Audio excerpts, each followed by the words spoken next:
쓰린 기억, 그것이 내 뇌리에서 사라지지 않을 때 우리가 어떻게 해야 되는지 함께 생각하려고 합니다. 예레미야에가는 5장으로 되어 있는 짧은 성경입니다. 예레미야가 완전히 파괴되고 무너진 예루살렘 폐허 위에 앉아서 지언시다, 이렇게 전해지고 있습니다. 이 시는 이스라엘 철자 22글자에 첫 우를 맞추어서 지어졌습니다.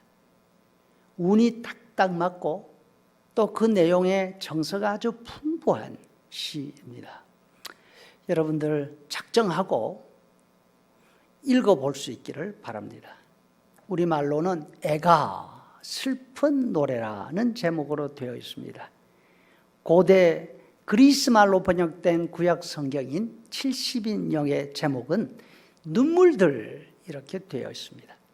반면 이스라엘 말 히브리어는 슬프다 이 성이여 나그네처럼 외로이 앉아있구나, 이렇게 시작되죠. 그 첫 단어가 에이카, 도대체 어떻게 라고 되어 있습니다. 그래서 그것이 구약 성경 에가서의 제목인 것입니다. 예레미야 시대 이후 오랜 세월이 지났을 때 주후 70년경에 예루살렘이 다시 한번 완전히 파괴됩니다.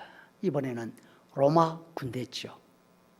그 후 2000년간 유대인들은 세계 곳곳에 흩어져 살면서 예루살렘 멸망 그날이 되면 기념일로 지켰습니다.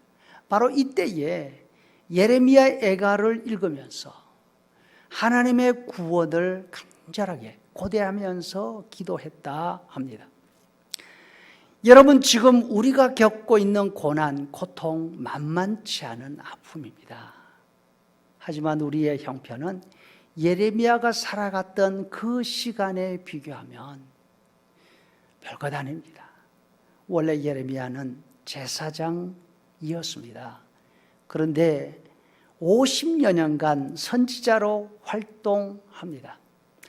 망해져가는 자기 나라 유다의 운명을 눈으로 직접 봅니다. 바람 앞에 등불처럼 흔들리는 나라의 어려움을 몸소 겪었습니다. 그리고 완전히 무너진 그 나라와 예루살렘을 눈으로 보고 있는 것입니다.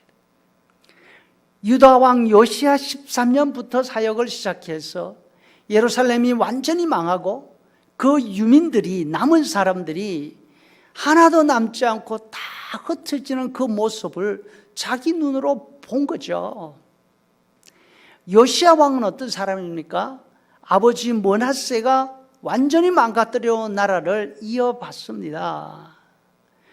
므낫세가 죽은 후 혼란스러운 정세 가운데서 므낫세의 아들 또 요시야의 아버지인 아몬은 왕이 되자마자 반란이 일어나고 그 반란에 희생당합니다. 하지만 그 반란은 곧 진압되고 요시야가 불과 8살 나이에 왕이 되는 거죠. 정말로 상상하기 어려운 혼란과 어려운 시기가 아닙니까? 요시야는 왕이 되었지만 8살짜리가 무슨 일을 할 수 있습니까? 아무것도 할 수 없었습니다. 재위 18년이 되어서 이제 결심을 하고 정치와 신앙의 개혁을 시작했지만 애국과의 전쟁에서 전사하고 맙니다. 그 아들 여호아하스가 왕위를 이어받지만 불과 2달 만에 애굽으로 끌려가게 됩니다. 애굽 왕은 여호아하스의 형인 여호야김을 왕으로 세우고 그 나라를 떠나갑니다. 여호야김은 당시의 강대국이었던 애굽과 바벨론 사이에서 마음을 잡지 못하고 왔다 갔다 하면서 배신을 반복합니다. 그때마다 애굽과 바벨론 군대가 예루살렘까지 쳐들어와서 나라는 점점 더 망가뜨려지고 있습니다. 예레미야는 이 혼란한 정치 상황 가운데서 하나님께로 돌아오라고 신앙의 개혁을 외쳤지만 40년이 넘는 세월이 지나도록 나라가 하나님께로 돌아올 기미가 보이지 않습니다. 예레미야의 마음에 요시야가 얼마나 그리웠을까요? 요시야의 아들들은 위기를 닥칠 때마다 예레미야에게 자문을 구합니다. 그러나 예레미야가 전하는 하나님의 말씀에 절대로 순종하지 않습니다.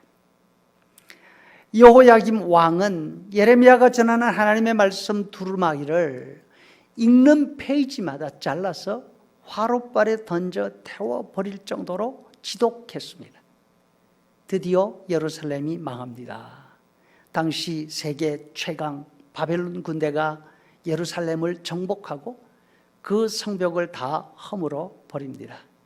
왕궁을 비롯한 큰 건물들이 다 파괴되고 하나님의 성전도 완전히 무너졌습니다.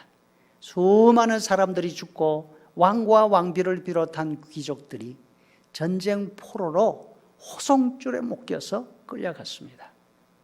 예레미야 자신도 포로로 끌려가다가 풀려났습니다.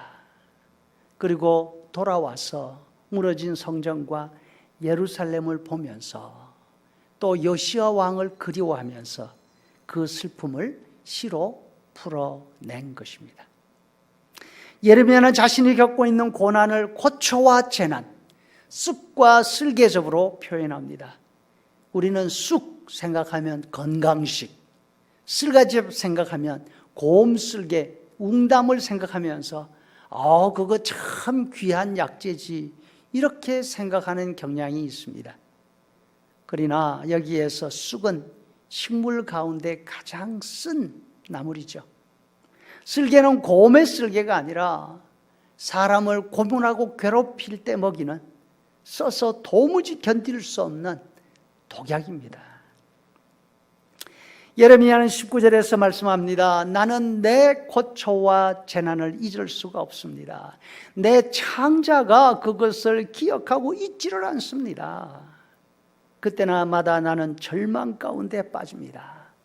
그 쓰린 기억이 밤마다 새록새록 떠오르기 때문에 견딜 수가 없습니다.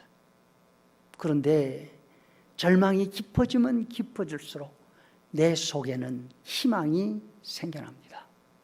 절망 가운데 있는 내가 희망을 새롭게 할 수 있는 이유는 바로 하나님 때문입니다. 하루 종일 무너진 폐허를 보고 절망 가운데 자리에 누울 수밖에 없지만 아침이 되면 새 소망을 느낍니다. 그것은 하나님의 변함없는 자비와 불쌍히 여기시는 긍휼의 마음을 기억할 수 있기 때문입니다.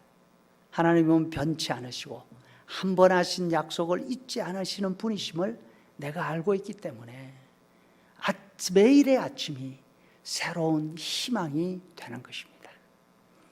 성도 여러분, 우리가 다 알듯이 밤이 깊어지면 새벽이 가까워 옵니다. 예레미야처럼 걱정과 두려움이 우리 뇌리에서 떠나지 않을 때 변함이 없으신 하나님을 더 깊이 생각하십시다. 하나님께 소망을 두고 더욱 간절히 기도하면서 매일 아침마다 새로운 아침, 그 아침을 맞이할 수 있기를 간절히 기도합니다.